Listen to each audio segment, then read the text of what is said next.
तुम्हारे अब्बू घर है, इतने महीनों से तुम लोगों ने किराया नहीं दिया, आज मैं किराया लेने आया हूँ। अंकल अब्बू तो कई महीनों से बीमार है, इसलिए आपका किराया नहीं दे सके। जैसे ही अब्बू ठीक होंगे आपको किराया मिल जाएगा। ये तुम लोगों के बहाने हैं, अगली दफा मैं आया तो किराया लेके जाऊंगा।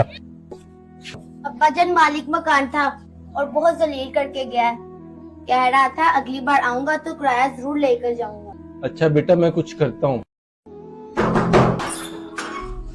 हाँ भाई, आज तुम मुझे मिल ही गए, आज मैं सारा किराया अपना लेके ही जाऊंगा। अरे भाई, मुझे इस महीने की मोहलत दे दो, मैं आपका तमाम किराया अदा कर दूंगा। अबे किस महीने की मोहलत? पिछले महीनों से तुमने किराया नहीं दिया, आज अब मेरा किराया मुझे दो, वरना ये मकान खाली करके दफा हो जाओ।